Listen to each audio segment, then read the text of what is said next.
Today, we're going to talk about one of the most fascinating and honestly paradoxical figures in all of American history, Major General Smedley Butler. He was a man who lived a massive contradiction, a true blue, celebrated warrior who turned into one of the fiercest critics of war itself. Okay, so let's just dive right into the heart of it. On the one hand, you have the ultimate soldier. 2 medals of honor, at the time, the most decorated Marine in history, a legend. And on the other hand, you have the ultimate critic, a man who flat out called war a racket and described himself as nothing more than a gangster for capitalism. So the question is, how does that happen? How does a man like that transform so completely? To really get our heads around this, we're going to walk through his story in 6 parts. We'll go from his hero days to his big political wake-up call, and finally to his role in uncovering one of the most unbelievable plots in American history. So let's start with what made Butler so perfect for this story. His reputation as a war hero was absolutely bulletproof, and because of that, the guys planning a coup thought he was the perfect man to lead it. But, as we're going to see, that same rock-solid integrity is what made him their biggest and most unexpected threat. To really feel the whiplash of the turn his life took, you first have to understand the sheer scale of his military career. This wasn't just some soldier. He was a legend. They called him Old Gimlet Eye because of his fierce, piercing stare. The real deal. What's so wild about this list is that it's basically a map of early 20th century American interventionism. China, Mexico, Haiti, you name it, Butler was there, usually leading the charge. These are the very campaigns he would later point to as proof that he spent his career, in his own words, as a muscle man for big business. And make no mistake, his heroism was off the charts.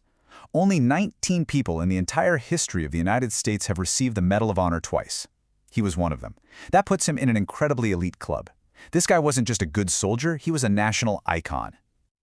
So, here's the million-dollar question. How did this decorated warrior end up with such a radical anti-war view? Well, the change didn't start on some foreign battlefield. It started with a pretty strange job he took back home. Right, so in 1924, Butler takes a break from the Marines to be Philadelphia's Director of Public Safety. He was brought in to crush corruption, but what he found was that he was up against these powerful, totally protected networks of crime and political insiders. He realized pretty quickly that this whole thing was a sophisticated business, all about profit. His time in Philly gave him the perfect word for what he saw, a racket.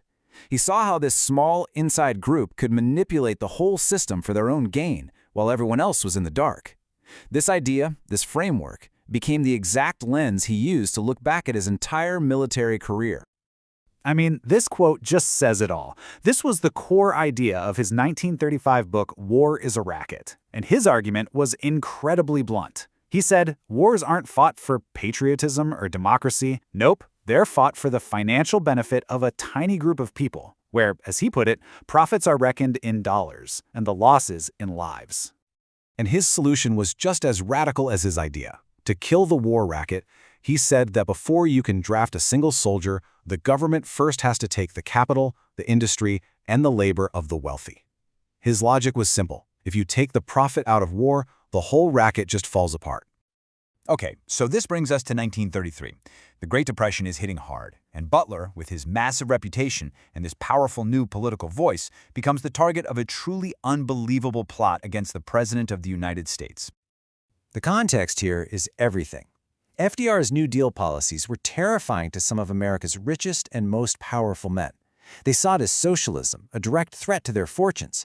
And when they looked over at Europe, they saw fascism rising in Italy and Germany and thought, now there's a way to keep order and protect our money. So this crazy plan gets cooked up. A Wall Street bond salesman named Gerald McGuire comes to Butler with a proposal. The idea was for Butler to use his fame to lead a 500,000-strong army of veterans on Washington. This would manufacture a crisis, forcing FDR to create a new super-powerful cabinet job just for Butler, basically making him a dictator and turning the president into a puppet. And the people supposedly bankrolling this weren't some fringe nuts. We're talking about a who's who of American capitalism. The money was allegedly tied to industrial giants like the Du Ponts and banking titans connected to J.P. Morgan. They had the cash, the influence, and the motive. They just needed their man. But the plotters, they made one fatal mistake. They saw Butler as a pawn, a tool they could use. They had no idea who this man had become, and his response was about to blow their whole conspiracy wide open. Butler's response is just legendary. He didn't just say no. He basically threatened to raise his own army of 500,000 guys to fight them and defend the government. Then he went straight to a journalist and, eventually, to the U.S. Congress to blow the whistle on the whole thing. At first, the establishment media just laughed it off. The New York Times called it a gigantic hoax. The powerful men Butler named denied everything, of course, and tried to paint him as a crazy old man. It really looked like the story was just going to die. But then Congress investigated. And after hearing from Butler and others, the committee released its final report. And this was the bombshell. In their own words, they concluded that, yeah, the plot was real. They confirmed that attempts to set up a fascist coup were, quote, discussed and planned. So here's the kicker. A congressional committee confirms that a plot to overthrow the government was planned by some of the richest men in the country, and not a single person was ever prosecuted. The investigation just fizzled out. The powerful people involved faced zero consequences. So Butler's final act as a public figure wasn't leading an army into battle. It was testifying against the most powerful people in the country.